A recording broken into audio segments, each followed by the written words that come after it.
여러분 안녕하십니까, 박영환입니다. 한 주간 있었던 정치권 이슈를 다뤄보는 국민마수 시작합니다. 윤석열 대통령이 파면됐습니다. 헌법재판소는 5가지 탄핵 사유가 모두 헌법과 법률을 위반했고 국민 신임을 배신했다며 재판관 8인 만장일치로 이같이 결정했습니다. 자, 오늘 이 주제를 중심으로 국민마수 두 분과 얘기 나눠보겠습니다. 먼저 원영섭 국민의힘 전 미디어 법률단장 나오셨습니다. 예, 반갑습니다. 자, 이에 맞서서 조계원 민주당 의원입니다. 예, 안녕하십니까. 네, 바로 첫 번째 주제로 가보겠습니다.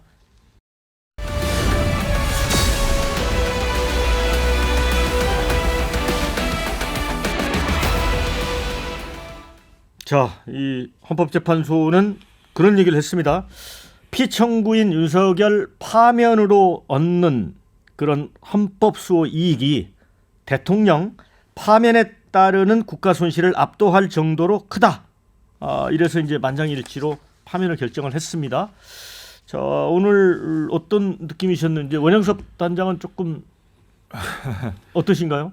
근데 사실은 이런 판결의 내용을 아까도 생중계로 보기도 했지만 기본적으로 헌법재판소가 이 5개의 사유를 모두 사실은 인정을 했다라는 거에 대해서 납득하기는 굉장히 어렵습니다. 왜냐하면 그 과정에서 곽종근 그리고 홍장원에 대한 진술 위협도 있었고 내란죄 철회 문제도 있었고 그리고 포고령이라고는 하지만 그와 관련해 가지고 또 과거에 다른 이제 우크라이나에서 발생하고 있는 비상계엄의 그런 계엄문 내용이나 크게 차이가 없는 그런 부분도 있었는데 그런 부분들이 일체 고려되지 않았다라는 거에 대해서는 굉장히 아쉬운 부분이 있고 특히나 8인의 만장일치가 만들어진 거에 대해서는 과거에 이제 박근혜 대통령 때도 만장일치를 하는 게 국민 통합에 좋다 이런 식으로 이야기가 있어서 그랬다는 이야기가 있는데 근데 그때도 사실은 국민들의 분열이라는 거는 계속 걷잡을 수 없이 커져만 갔습니다. 그런데 그럼에도 불구하고 다시 한 번 더 이 8안이 만장일치로 한 게 내부적으로 결국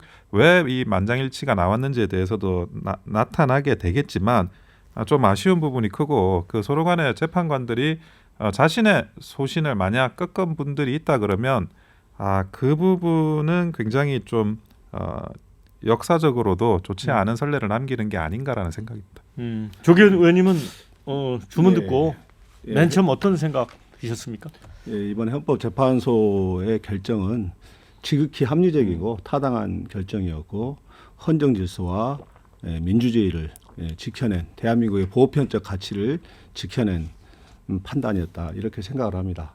그리고 그 판단에 이른 5가지 요건, 비상계엄 선포 요건, 계엄 전에 국무회의 요건, 그리고 포고령 위헌 입법 부분, 그리고 국회 선관위 계엄군 침탈 여부, 국회의원 등의 체포 지시 이 5가지에 대해서 모두 다 중대한 위반으로 꼽았습니다. 이건 정당하게 분석한 것이고요. 너무나 타당하지 않겠습니까? 명백한 사안이었고요. 온 국민이 지켜봤고 전 세계인이 지켜본 불법 비상계엄이었고 친일 쿠데타였습니다. 이것을 부정할 수 있는 사유를 쓴다는 것 자체가 불가능한 판결이 아니었는가 이렇게 생각을 합니다. 그리고 이 판결은 결국 국민이 지켜낸 민주주의의 승리다. 국민이 내란 당시 국회의원들을 담을 넘어갈 수 있게 등을 밀어주고 엉덩이를 받쳐주고 이렇게 해서 과반수 이상이 표결에 참여해서 계엄 해제를 의결할 수 있게 만들어줬고 그리고 12월 14일에는 빛의 혁명으로 심지어 국민의힘 의원들까지 마음을 움직여서 탄핵 소추가 가결될 수 있도록 했지 않습니까?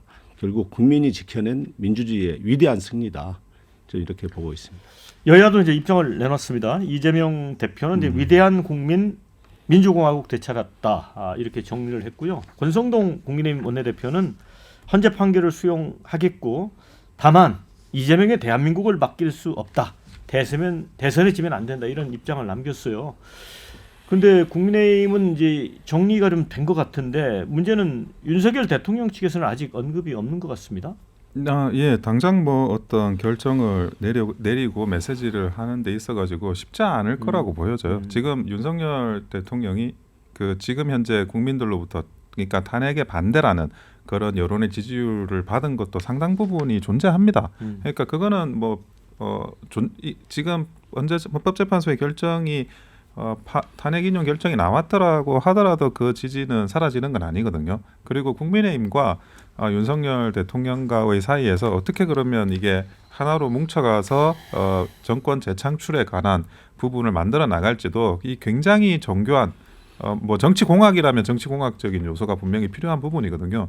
경선이라고는 하지만 바로 이제 경선 일정을 발표를 하긴 했더라고요. 그런데 그런 경선도 사실은 이게 뭐 제대로 좀 진행될 수 있을지 그 많은 그 탄핵에 반대했던 분들이 또 국민의힘의 상당수기 때문에 그런 것도 좀 교통 정리가 필요한 부분이 분명히 있고 근데 한 가지는 분명합니다. 오늘이든 내일이든 최대한 빨리 이런 혼란을 수습하고 다음으로 갈 그 방향성이 무엇인지를 정해 나가는 것. 그게 국민의힘의 지도부와 윤석열 대통령의 그런 책무가 아닌가라는 생각입니다.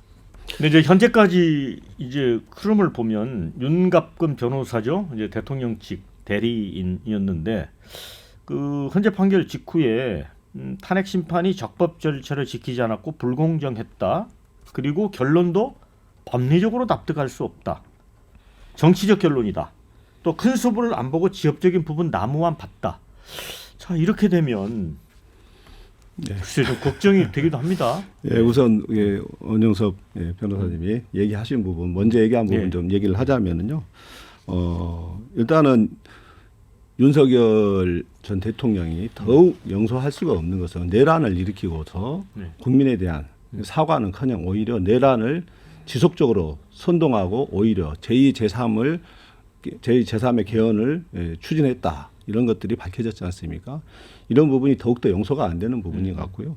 그리고 국민의힘에서 지금 이재명의 대통령은 막아야 된다. 이런 식의 논리를 여전히 펴고 있습니다.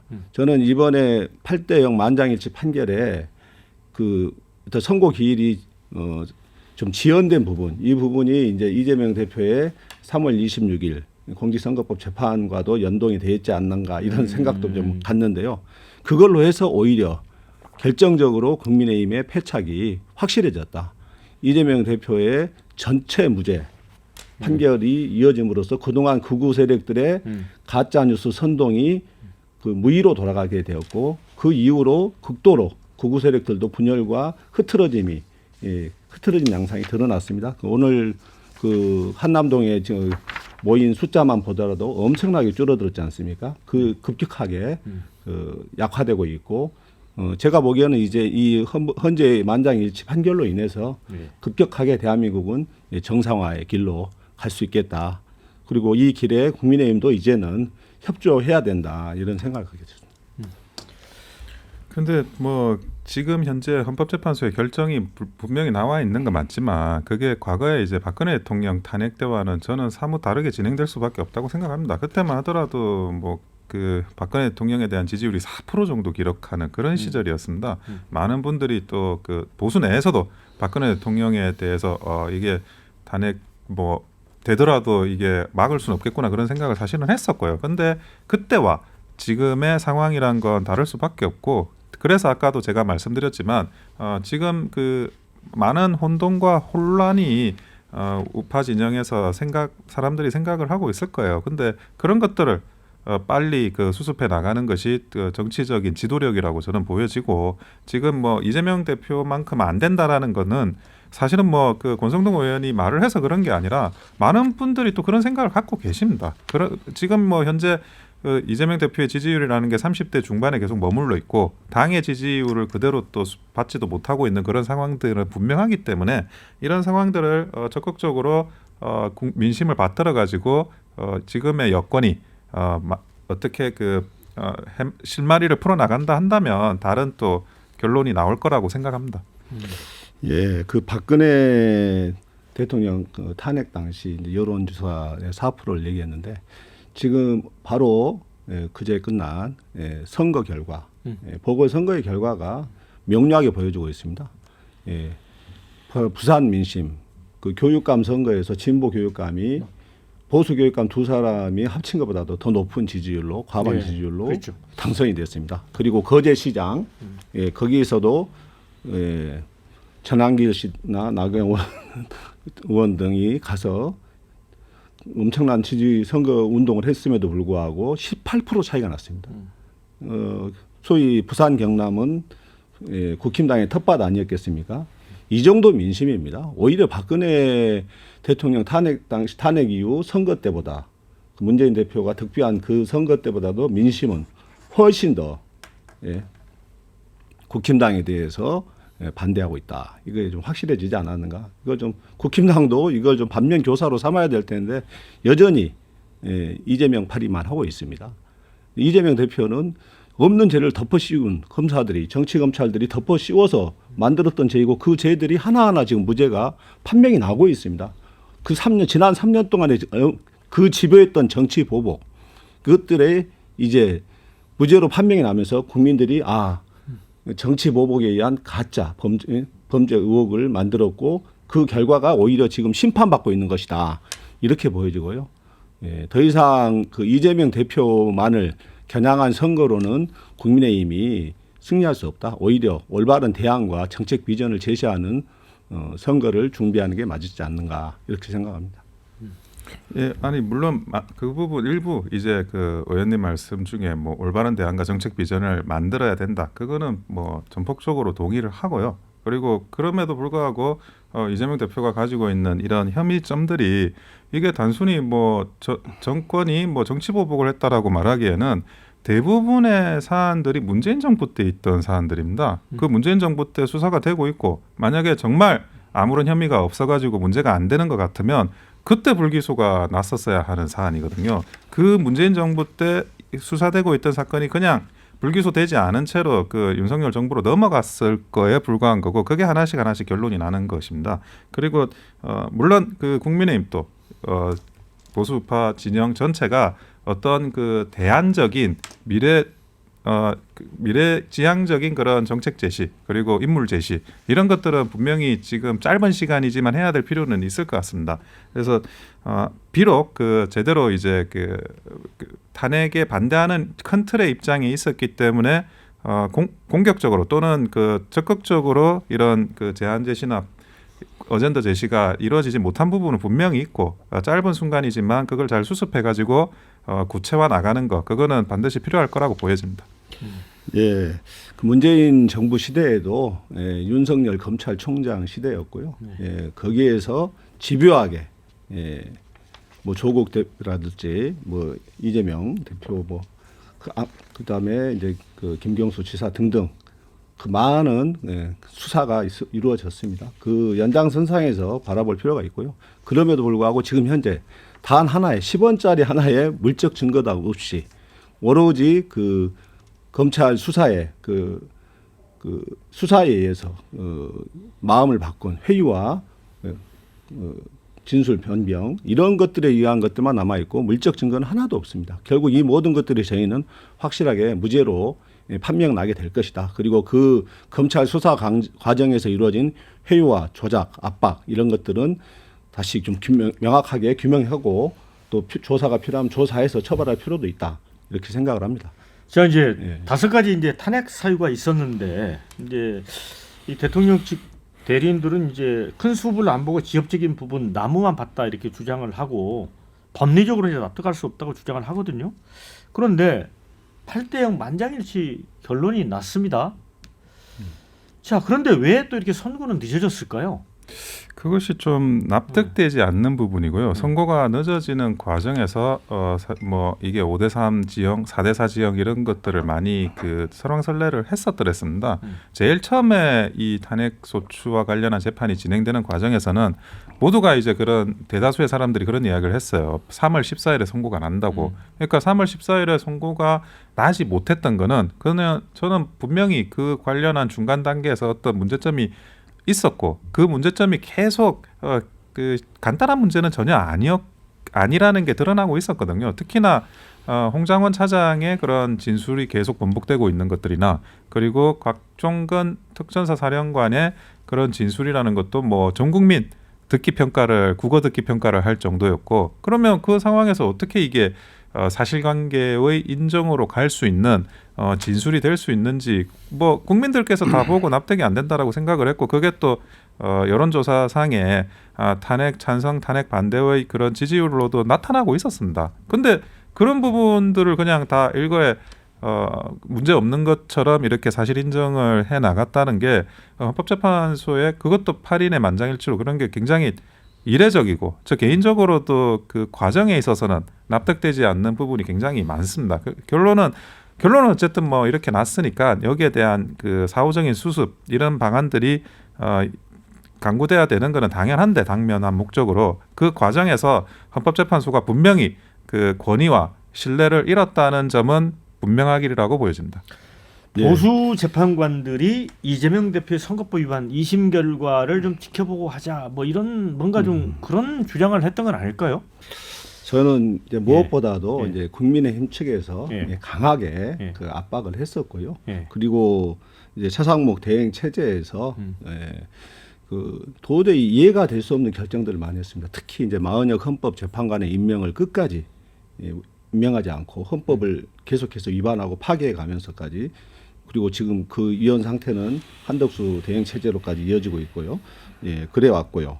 그리고 그 최상목 체제에서 이제 그 심우정 청장의 검찰총장이 이해할 수 없는 네. 구속 취소에 기다렸다는 듯이 윤석열에 대한 탈옥을 지휘하는 이런 가장 법을 앞서서 지켜야 될 검찰이 가장 앞장서서 법을 유린하는 행위를 했습니다.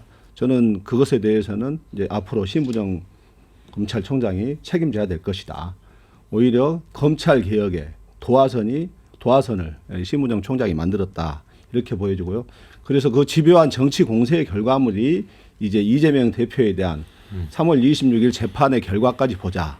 이런 걸로 정치 공세를 계속했습니다. 그래서 이재명 대표에 대해서 유죄가 만들어지면은 이제 대법원 판결을 이제 조속히 끌어내서 이제 소위 이제 자기들이 보기에도 윤석열 전 대통령이 이 파면을 명키는 어려운데 이참에 같이 이재명 대표 함께 그 보내겠다 이런 그 비열한 정치 공세를 계속해 왔었고 그러니까 지연 전술이 있었다 이렇게 먹혔죠. 보시는군요. 근데 이제 그게 3월 26일 판결로 완전히 흔들리게 되었고 극우 세력도 완전히 그때 이제 그걸로 계기가 돼서 분열하게 됐고 흐트러지고 있고 그래서 이제 그 뒤로 이제 대세론이 판결로 가면 무조건 8대0 만장일치가 나오겠다 이제 이런 것들이 만들어지게 된 거죠. 그러니까 조계원 의원님 말씀 들으면 뭐 만장일치로 가는 거는 거의 뭐 큰 변화는 처음부터 없었던 것 같은데 그 부분 어떻게 동의하세요? 저는 그 부분에 대해서는 사실은 뭐 동의를 하진 않고요. 이 부분과 관련해 가지고 그 헌법재판관들의 그런 이제 다툼의 의견이 많았던 거는 여러 경로로 사실 확인되고 있었다고 있습니다. 보는 거예요? 예. 그래서 그런 과정들이 아마 뭐 마지막에 어떤 식으로든지 봉합이 이런 식으로 되지 않았을까 만장일치로 하는 생각이고 뭐 지금까지 평의를 계속 하지 않았습니까? 물론 막판에 이제 조금 줄어들긴 했지만 평의 과정이나 이런 것들이 순탄치 않았다라는 거는 결국 이제 이견을 가지고 있는 부분들이 분명히 있었다는 거고 그 부분들이 모르겠습니다. 어떤 식의 그 설득을 통해 가지고 누군가의 설득을 통해서 어떤 논리로 이게 그 만장일치로 갔는지에 대해서 나중에 결국 세상에 비밀이 없으니까 밝혀질 거라고 생각은 합니다. 그런데 결국에는 헌법재판소가 지금까지 했던 그 과정 전체를 돌이켜 본다고 하더라도 재판 과정에서 그런 공정성이라는 건 확보되지 않았고 스스로 헌법재판소가 스스로 국민들로부터 뭐 신뢰를 잇는 그런 장면들이 굉장히 많았습니다. 그런데 지금 와가지고 그것을 뭐 8인으로 만장일치로 한다 그래서 그게 잃어버린 신뢰가 다시 회복된다고 저는 생각되진 않고요. 그것이 만약에 본인들이 했던 그 수많은 어떤 불공정한 절차를 그거를 어떻게 리커버리하는 과정에서 8인 만장일치로 무리하게 나갔다 그러면 그 자체도 헌법재판소의 그런 권위나 이런 게 타격을 받게 될 거라고 사후적으로 보이집니다. 뒤늦은 판단과 결정이 이루어진 건 맞지만은 오히려 이 헌법재판관들의 오늘의 판결은 그 대한민국 헌정사에서 다시 한번 헌법 질서와 민주주의를 지켜내는 위대한 판단이었다. 정의로운 판단이었다. 이런 판단은 좀 분명한 것 같고요. 그리고 그 각종 그 썰과 전원 이런 것들을 좀 무차별적으로 언론이 옮겨내고 그러면서 그 국민적 불안을 조성했거든요. 예, 실제로 헌법 재판관들의 그 문서로서 판단된 내용 이걸 보면은 이미 윤석열에 대한 판단은 이루어졌다. 특히 이제 한덕수 총리에 대한 기각문에서도 보면 내란 행위라고 표현이 됩니다. 내란 행위에 가담하지 않았다. 네. 예, 저는 그걸 보면서 이미 이 부분의 문구를 그 어느 개인의 주장으로 쓸 수는 없거든요. 그래서 판결 자체는 이미 나와 있는데 왜 시기와 관련해서 워낙에 그 정치 공세가 집요하게 이루어지고 극우 세력들이 총 집중해가지고 이재명 대표의 재판과 맞물려가지고 어마어마했지 않습니까? 예, 그러다 보니까 좀 판결이 지연된 면이 있었고 이 부분에 대해서는 사실 헌법재판소가 그런 부분에 신경을 쓰지 말았어야 된다 생각합니다. 정의에는 중립이 없다는 유흥식 추경의 말씀처럼 정의로운 판단은 조속하게 이루어질 수 있도록 지연된 정의는 정의가 아니다 그러지 않습니까? 그래서 좀 더 빨랐으면 좋았겠다 이런 생각은 듭니다. 자, 어쨌든 이제 국민의힘은 그래도 마지막까지 4대4 기각 여기에 굉장히 무게를 싣고 있었어요. 근데 박근혜 전 대통령 그 탄핵 심판 때도 사실 이 대통령실은 기각될 걸로 생각을 했었거든요. 근데 그때하고는 조금 다른데 그때도 저도 그 2016년에 정치인문하고 그 과정에 있었는데 그래도 그 보수 진영 내부에서는 사실은 인용될 가능성이 굉장히 높다라는 생각을 하고 있었습니다. 그거는 오히려 대통령실 안에 심지어 대통령실 안이라고 하더라도 대통령실 안에 아주 코어 작은 부분에서 그게 그 탄핵이 기각될 가능성이 높다라고 판단을 사실 했던 거고요. 거기만 조금 벗어나면 대통령실 전반 또는 이제 대통령실 밖에 있는 진영 전체에서도 이게 그게 설사 법리적으로 부당하다 하더라도 지금의 여론 형성이나 이런 것 때문에 이걸 탄핵 인용을 막을 수는 없다는 생각을 사실 가지고 있었어요. 근데 지금은 일단은 탄핵 반대라는 그 지지율 자체가 굉장히 높게 나오고 있었고 그리고 여러 경로로 지금 그때 박근혜 대통령 탄핵 때는 볼 수 없었던 헌법재판소의 굉장히 이상한 그게 뭐 저는 그게 불공정하다고 생각이 들면서도 그 이후에 일정 진행이나 이런 것들도 굉장히 이례적인 그런 것들이 굉장히 많았었습니다. 그런 과정에서는 충분히 이제 탄핵이 기각될 거라고 예측을 많이 했고 그런 예측이 저는 뭐 합리적이지 않았다고 생각하지는 않습니다. 근데 지금 현재 일단 결론이 났으니 이 결론에 대해서는 또 각자가 수용하고 이걸 어떻게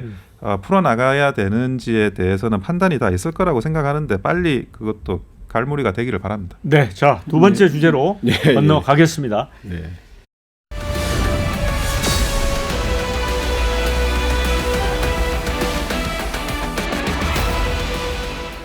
이제 윤석열 대통령이 이제는 자연인 신분이 됐습니다. 네. 그래서 아마 이제 사저로 이제 이동을 할 것 같은데, 네. 자, 이제 윤 대통령한테는 여러 가지 이제 특권이 사라졌기 때문에 이제 위기가 닥칠 것 같습니다. 네. 대통령 파면 선고 직후에 그 용산 대통령실에 그 매달려 있던 봉황기 그것도 내려졌거든요. 어떤 위기가 닥칠까요? 일단은 윤석열 전 대통령이 내란을 일으키게 된 계기 중 하나가 명태균 게이트 아니겠습니까? 네. 윤석열, 김건희 범죄의 실체가 드러나게 될 지경에 이르자 내란을 일으켰다. 그리고 이재명 대표에 대한 사법살인이 아무리 사법적으로 절차에 따라서 죽이려 해도 죽지 않자 이제 내란을 일으켰다. 이런 얘기들이 나오고 있지 않습니까?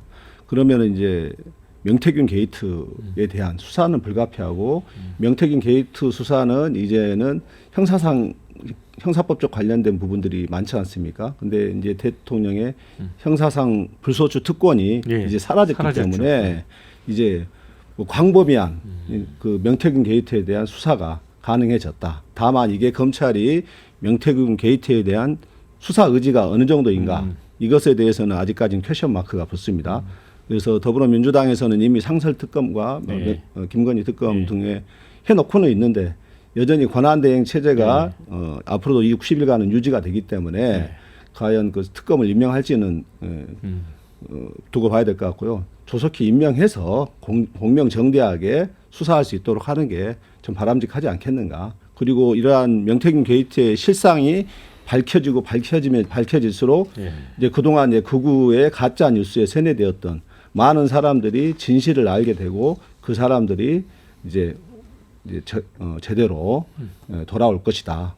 이렇게 저는 보고 있습니다. 원영수 단장, 뭐 당장 검찰이 이제 자연인이 된 윤석열 전 대통령에 대해서 소환 통보를 할 수 있는 것 아닌가요? 물론 이제 그 원칙적으로 소환 통보는 가능하고요. 예. 예, 그 부분에 대해서 이제 그 대응을 하셔야 되는 그런 부분은 남아 있습니다. 근데 얼마 전에 그 타이스타젯과 관련해 가지고 그 문재인 대통령에 대해서 소환 통보를 했는데 거기에 대해서 이제 그 과정에서 서류 진술로 정리가 된 적이 있어요. 네. 예, 그러니까 그런 부분을 고려를 한다 그러면 어느 정도 이제 전 대통령으로서의 그런 예우나 뭐 그런 부분들은 분명히 뭐 없지 않아 있을 거라고 생각합니다. 다만, 그러니까 실체적인 부분을 발견해 나가는 데 있어 가지고 아까 말씀하신 명태균 게이트라든지 이런 것들이 본격적으로 이제는 수사가 될 거라고 보여지고, 근데 기본적으로 이제 뭐 그 계좌이체 그러니까 그 금융 자료라든지 그리고 뭐 5개나 되는 핸드폰이 있다고 하니까 녹취 자료라든지 뭐 주고받은 그런 문자 자료라든지 이런 거는 검찰에서 충분히 확보를 하고 있는 걸로 알고 있습니다. 그래서 그거를 어떻게 추가적으로 그 인원들을 불러가지고 조사를 하는 그것만 지금 남아 있는 거지. 말씀하신 대로 이제 특검을 하려고 한다 그러면 그 특검이 기존의 수사로는 굉장히 부실하고 그리고 이게 권력과 관련한 어떤 그 수사가 제대로 안 될 거라는 그런 염려가 있어야 되는데 지금 대통령이 이제 파면당하고 자연인으로 돌아간 상태에서는 그런 요소는 다 사라졌다고 보는 거거든요. 아니요, 지금 현재도 심우정 검찰총장 체제입니다. 예, 아니 근데 명태균이라는 그분이 그 가지고 있는 이런 뭐 혐의점에 대해서 저도 뭐든지 발본색원해야 된다고 생각하고 있어요. 근데 아까 말씀하신 특검 문제는 저는 뭐 그렇게 심우정 총장이 지금 자연인으로 돌아간 대통령을 위해서 뭘 그렇게 뭐 해야 될 수사를 안 한다 그렇게 보이진 않습니다. 자, 형사재판 관련해서도 이제 그것도 굉장히 위기 요인 아니겠습니까? 이제 헌재가 이제 5가지 그 사항을 다투면서 어찌 보면 윤석열 전 대통령이 주장했던 내용을 하나도 받아들이지 않았단 말이에요. 그러면 내란 우두머리 수사에 있어서도 굉장히 좀 부담을 느끼는 방향으로 가는 거잖아요. 네. 어떻게 보세요? 일단은 아까 심우정 검찰총장 얘기가 나왔는데 이제 윤석열의 이제 파면 선고까지 이루어졌지 않습니까? 네. 그렇다면은 확고한 수사 의지가 있다면은 지금 당장 윤석열 전 대통령에 대한 구속에 들어가야 됩니다. 구속 수사를 다시 구속 재판이 될 수 있도록 해야 되고 나머지 여죄에 대한 그리고 명태균 게이트에 대한 이러한 수사도 진행이 돼야 됩니다. 사실 윤상원 수첩이나 이런 부분은 아직 전혀 수사가 이루어지고 있지 않거든요. 네.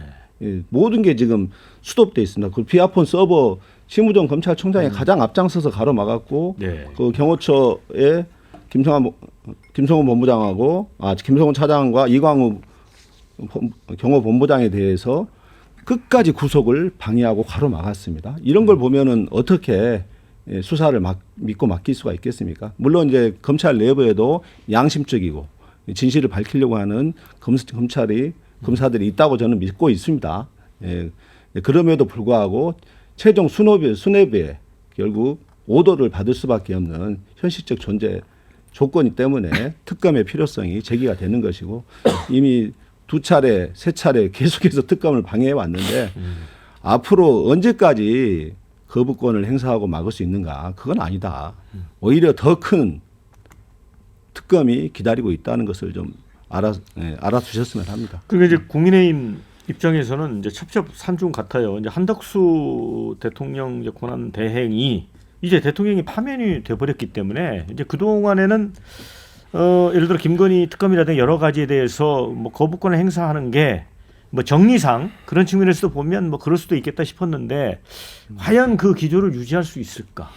근데 이건 보세요? 시기적인 거를 좀 봐야 되는데요. 이제 그 60일 이내에 60일에 그 대선이 열려야 되지 않습니까? 근데 보통 이제 특검이라는 게 열린다고 하더라도 준비 기간이 있죠. 준비 기간이 최소 2개월입니다. 2개월. 특검 임명하고 특검보 세팅하고 그 사무실 세팅하고 그리고 나서 시작하는 거예요. 네. 그러면 대선 기간이 다 지나버리거든요. 가버린다. 예, 만약에 뭐 이재명 대표가 정말 그 정권 교체 자신이 있다 그러면 다음에 대통령이 되면 본인이 그 어떤 그 전체적인 그 수사권의 준사법 기관의 컨트롤 행정 그 수반이 되는 겁니다. 그런 부분이 분명히 있는데 이게 굳이 그런 어떤 반복적이고 낭비적인 국민의 혈세를 낭비하는 그런 특검을 하는 게 과연 의미가 있을지 그 부분에 대해서는 좀 그런 기간과 관련한 부분에서 납득은 잘 안 됩니다. 그 일반 특검법은요 준비 기간이 20일 정도, 2달이 아니고 예. 20일 정도고요. 그다음에 상설 특검법은 임명 즉시 바로 가동이 됩니다. 근데 이제 그 지금 현재 한덕수 대행 체제에서 상설 특검을 임명을 안 하고 있는 게 문제가 예. 되는 거죠. 임명하면 바로 지금 수사할 수 있습니다. 그다음에 한덕수 대행에 대해서 탄핵을 하겠다고 이제 국회 본회의에서 제기를 했잖아요. 예. 탄핵합니까? 예, 그 부분은 지금 오늘 또 이제 의총이 잡혀 있습니다. 예, 2시 반에 의총이 잡혀 있고 거기서 아마 논의가 될 거고요. 예. 지금 이제 60일 남은 과정이기 때문에 이것을 안정적으로 사실 관리하는 문제가 이제 대두가 될 것이고 한덕수 대행에 대해서 이제 워낙에 유언적인 그 책임이 크고 무겁긴 하는데 이에 대해서 그 남은 60일에 대선 전국 이걸 안정적으로 관리할 수 있는 대행 체제 이것에 대해서는 좀 민주당도 다시 한번 숙고하게 되지 않겠는가 이런 생각을 해봅니다. 근데 또 한 가지 궁금한 거는 원영수 반장께 이제 지금 저 권성동 원내대표나 이제 쌍권 입장에서는 이제 헌재 판결 수용하고 그러면서 이제 국민에게도 참 죄송하다 이런 얘기를 밝혔는데 윤석열 전 대통령 측에서는 이제 입장이 안 나오고 있잖아요. 그다음에 대리인단 입장을 보면 뭐 불복을 명시적으로 이야기하지는 않았지만 뭐 헌재 선고 결과에 대해서 탐탁지 않아 하는 게 있어서 이제 대선을 앞두고 있다면 국민의힘 입장에서는 과연 이제 윤 대통령과 어떤 거리감을 유지해야 될지 쉽게 표현하면 과연 손절의 길을 택할지. 근데 이렇게 한번 생각을 해봐야 되는데요. 탄핵 반대와 관련한 의견이 지지율이 40% 이상, 사실은 뭐 어떤 여론조사에는 50%를 넘는 것도 나왔습니다. 근데 특히 PK, TK에서는 굉장히 높았어요. 예. 뭐 TK 수준으로 PK도 높았습니다. 그런데 아까도 이제 뭐 거제 시장 선거나 이런 걸 이야기를 하시는데 그런 탄핵 반대에 대한 지지율을 오롯이 그러니까 그 당의 후보가 다 이렇게 그 수렴하지 못하는 그런 현상이 있었거든요. 그러면 그건 뭐냐? 한편으로는 이제 탄핵은 반대하면서도 그런데 국민의힘은 또 탐탁치 않다라고 하는 분명한 그런 세력들이 존재한다는 거죠. 근데 이 부분들을 어떻게 그러면 이 조기 대선 과정에서 수렴해 나갈 거냐? 이거는 따지고 보면 결국 이제 국민의힘과 윤석열 전 대통령과 그리고 다른 이 보수 진영의 제반 세력들이 어떤 그 하나의 그런 그 대전략을 만들어서 반드시 진행해야 되는 부분입니다. 이게 만약에 따로 논다? 따로 놀면 그러면 그 서로가 이제 분열되고 싸우는 과정에서 내부 분열이 발생을 하고 거기서 다시 또 이 조기 대선에서도 패배할 수밖에 없는 상황이 만들어질 거거든요. 그래서 물론 이제 지금 판결 선고가 난 지가 몇 시간밖에 안 됐어요. 그래서 당장은 이 그 혼란이 발생하고 있지만 적어도 뭐 하루 이틀 3일 내에는 이 부분에 대한 명시적인 그런 로드맵이 만들어져 있어야 된다라고 보여집니다. 조계훈 의원께는 제가 어쨌든 근데 갤럽의 네. 마지막 여론조사에서 네. 탄핵 찬성이 57% 반대가 37%가 나왔어요. 근데 네, 뭐 네. 결론은 만장일치 내려졌지만 네. 반대 37%도 적은 건 아니거든요. 네. 그러니까 민주당 입장에서는 이것도 좀 아울러 가야 되잖아요. 네, 예. 예, 어쨌든 제가 만약에 국힘당의 선거 전략을 담당한다면은 지금 원당장님의 얘기대로는 절대 안 할 안 것 된다. 같습니다. 예, 그렇게 하면 절대 손절해야 된다. 패의 구도거든요. 손절해야 된다 그런 말씀이죠. 아니, 당연히 손절할 수밖에 네. 없죠. 네. 예, 지금 계속해서 명태균 게이트의 비리들이 터져 나오고 이건 그 국민들의 상식으로 도저히 용납할 수 없는 것들이 마구마구 터져 나오는데 언제까지 옹호할 것인가? 저는 절대 안 그런다고 봅니다. 오히려 조만간에 1호 당원 윤석열에 대한 제명 조치가 이루어질 것이고 이루어진다. 뭐 당면 변경이든 이런 부분 손절 절차가 분명히 진행될 것이다. 저는 이렇게 생각을 합니다. 그리고 만약에 원단장님처럼 선거 전략을 핀다면 우리 민주당으로선 땡큐입니다. 예, 탄핵 반대를 네. 예. 집결해서 예. 이 선거는 절대 이길 수가 예. 없거든요. 모든 여론조사 예. 지표가 말해주고 예. 지금까지의 여론조사는 대부분이 더구나 그 보수 과편향이었지 않습니까? 예. 7%에서 10% 정도가 보수가 더 많이 참여한 여론조사에서조차 이런 결과들이 나왔단 말입니다. 예. 예, 그러면은 이걸 그 전체 보수 진보 중도를 그 균일화해서 보면은 네. 지금보다 격차가 더 벌어집니다. 예. 예. 자, 짧게 반론 하시겠어요? 아니면 바로 마지막 주제로 가겠습니다. 아니 보수 진영을 이렇게 걱정해 주실지는 제가 몰랐는데 결국에는 그 선거라는 거는 그 플러스의 정치를 해야 되는 거지 마이너스의 정치를 하는 건 아닙니다. 누가 어떻다 저떻다 해가지고 거기에서 뭐 손절하고 갈라치고 이런 그 분열이야말로 저는 자멸이라고 생각합니다. 네. 자, 이제 세 번째 마지막 주제 만나 봅니다.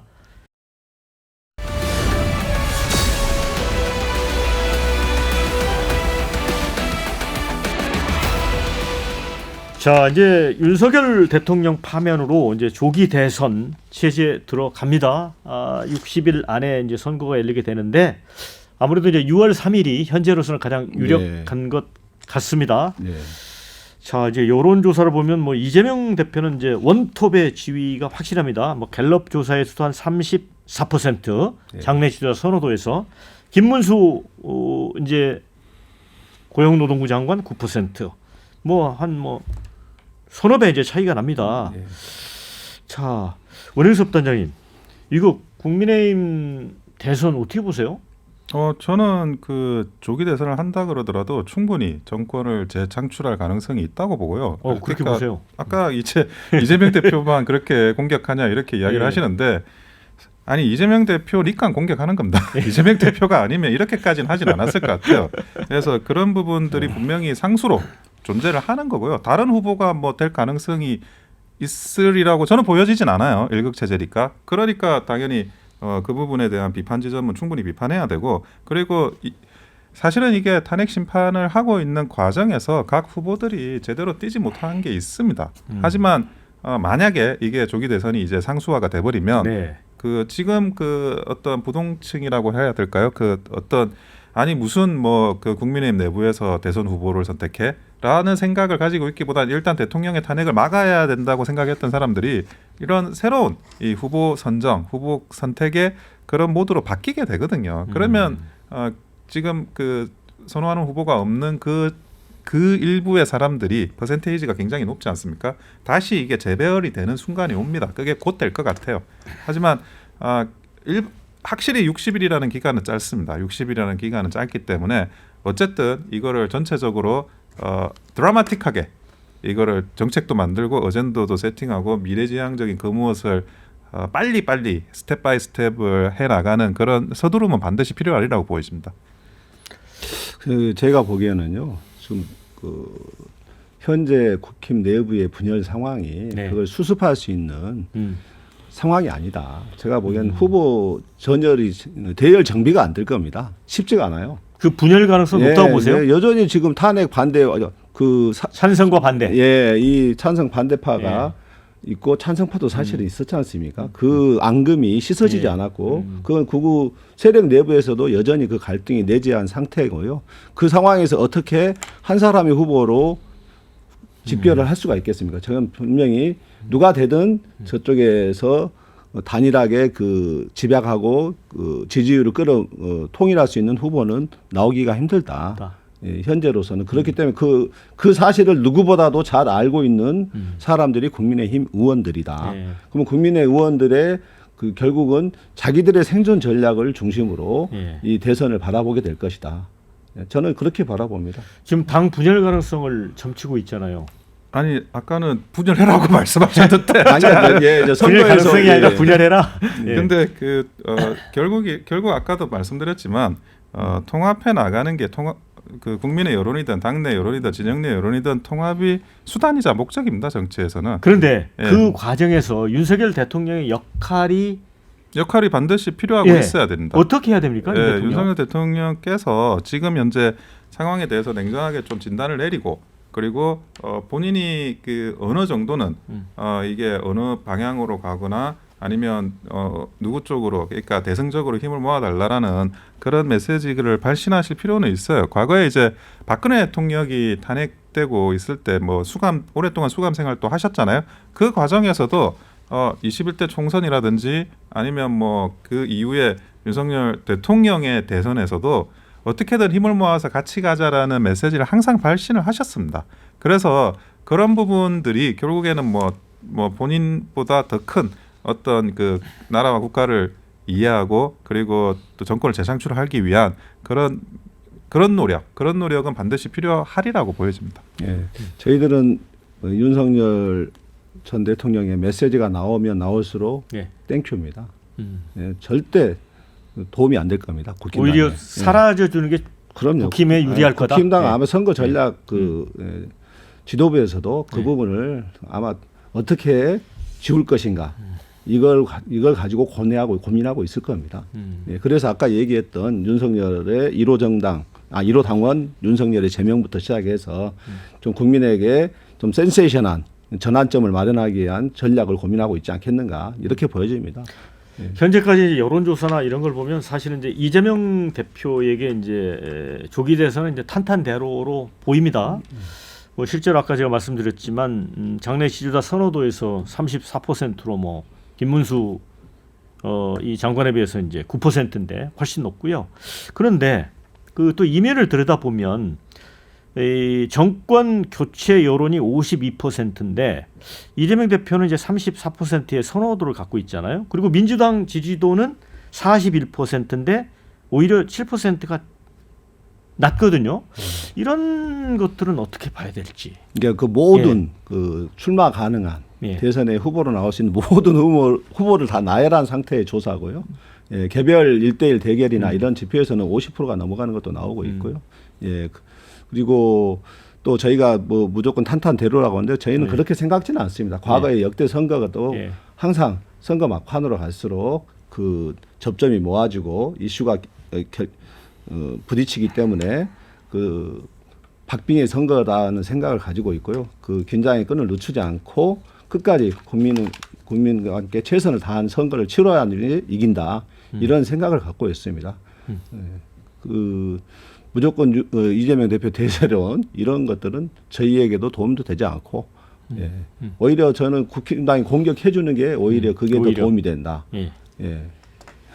근데 이제 그런 얘기가 나왔었어요. 윤석열 대통령이 이제 파면돼서 이제 시야에서 사라지게 되면 이제 이재명 대표만 남게 되잖아요. 그래서 차기 대선이 이재명이냐 이재명이 아니냐 이렇게 판단을 할 가능성이 높아진다. 그런데 그 2심 판결 결과에 대해서 이제 갤럽이 조사를 했거든요.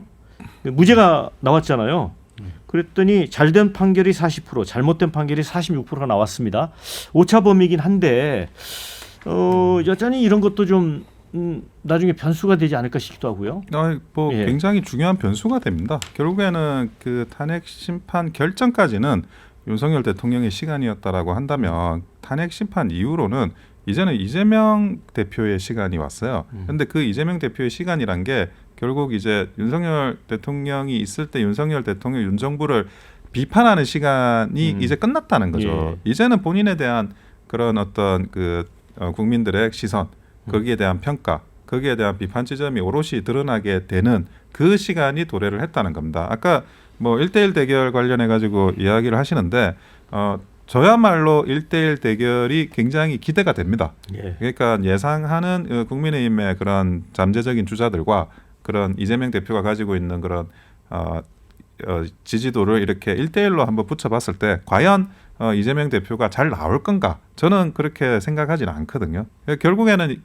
결국에는 아까 무죄와 관련한 그런 찬반이라든지 그리고 비상계엄과 관련한 탄핵과 관련한 찬반이라든지 이런 것들이 인물로 녹아 들어가지고 다시 지지율이 재편되는 그런 순간이 저는 머지 않았다고 생각합니다. 빨리 이제 그 잠재적인 주자들이 움직일 것 같아요. 그러다 보면 이제 아마 그 결코 이렇게 그 만만치 않은 그런 국민의힘 주자들의 지지율이 나올 거라고 보여집니다. 근데 지난번에 제가 지지율과 관련해서 잠깐 말씀 좀 드리자면은 대부분의 여론 조사에서 이재명 대표에 대한 그 판결이 오히려 잘 됐다, 정당하다는 판결이 더 압도적으로 좀 많이 나오고 있고요. 예, 그리고 국민의힘에서 지금 선거를 하는 선거 전략을 담당하는 쪽에서는 결국은 중도층을 겨냥하는 예, 선거를 치를 수밖에 없습니다. 근데 지금 중도층에서 거의 7대 3에서 많게는 8대 2까지 지금 소위 이제 탄핵을 지금 찬성하는 국민 중도층의 여론이 있지 않습니까? 예. 이제 그런 상황을 뻔히 알면서 윤석열과 끝까지 함께 가겠다. 그건 같이 죽겠다는 얘기거든요. 사실은. 예. 예. 그래서 결국 민주공화국의 일원이 되기를 포기하는 결정이거든요. 그래서 이제 국힘당도 정신 차리고 이제는 정상적인 정당의 길로 가려면 공당의 길로 가기 위해서는 윤석열과 이제 내란의 우두머리로 판명 난 거 아닙니까? 결별해야죠. 예. 아직까지 그 끈을 잡고 가겠다. 그 극우 세력 얼마 되지 않는 극우 세력의 지지율에 그게 아쉬워서 그 길을 가겠다. 결국 자기 스스로 파멸의 길을 가겠다는 것이고 국민들은 더 이상은 용납하지 않을 것입니다. 근데 이번 재보선에서 이제 국민의힘이 어쨌든 패했어요. 근데 그런 분석 중에 하나가 보수층에서 찬탄 반탄으로 나눠가지고 아무래도 투표 집중률이 떨어졌다는 분석도 있어요. 그런데 김문수 9%, 한동훈 5%, 한동훈이 2위거든요. 근데 두 사람은 탄핵을 놓고도 완전히 엇갈렸고, 그래서 이게 결국은 대선을 노리는 것처럼 보이지만 차기 지방선거에 대비해서 당권을 잡으려는 거 아니냐라는 얘기도 있어요. 어떻게 보세요?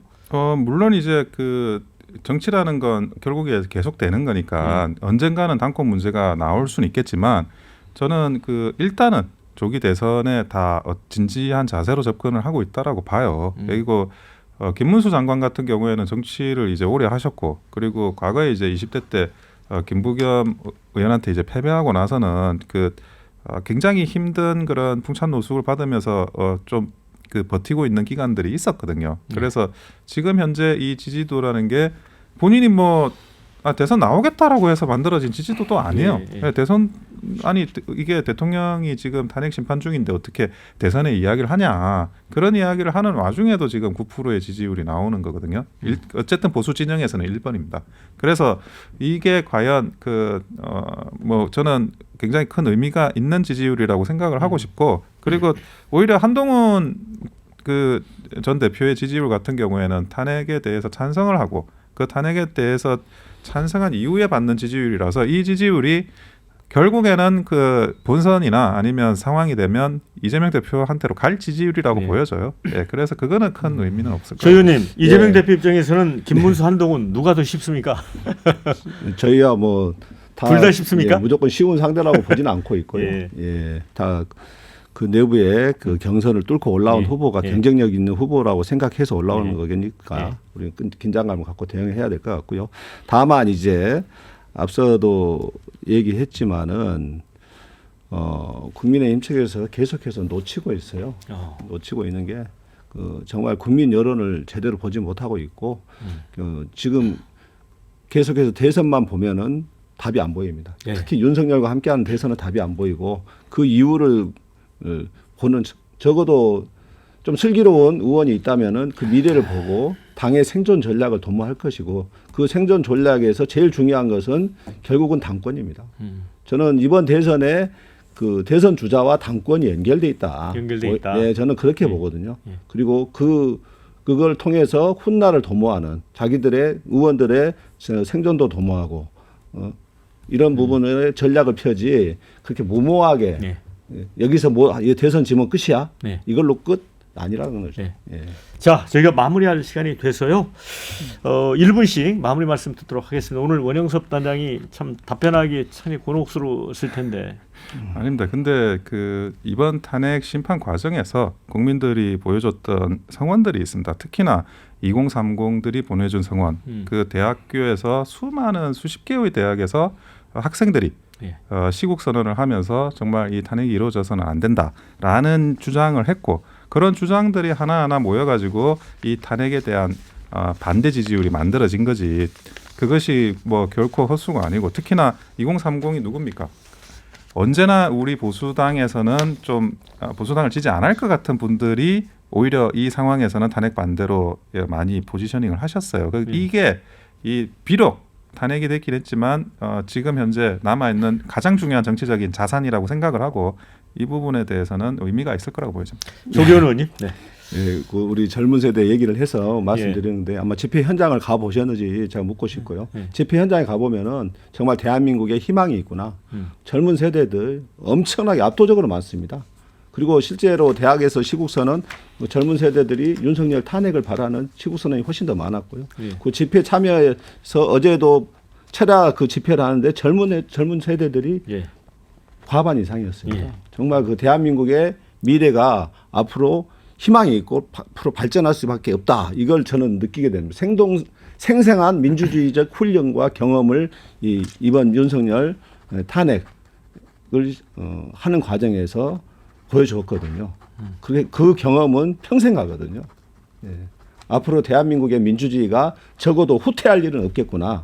이런 확신을 느껴봅니다. 정말 우리 응원봉으로 5세계의 빛의 혁명을 만들어준 국민들의 위대한 국민들에 의한 민주주의의 승리, 이게 바로 이번 오늘의 탄핵 선고 결정이 이루어진 힘이었다 이렇게 생각합니다. 자, 이제 뭐 헌재 결정을 내렸으니까 지금 트럼프 2기의 관세 폭탄이라고 표현하고 관세 전쟁 때문에 우리가 이제 수출 주도형 국가인데 지금 굉장히 위기입니다. 그래서 여야 정치권이 그런 부분들을 좀 생각을 했으면 좋겠다는 생각이 듭니다. 두 분 수고 많으셨고요. 함께해 주신 여러분께 고맙다는 말씀 드립니다. 저는 다음 주에 찾아뵙겠습니다. 수고하셨습니다. 네, 감사합니다. 감사합니다.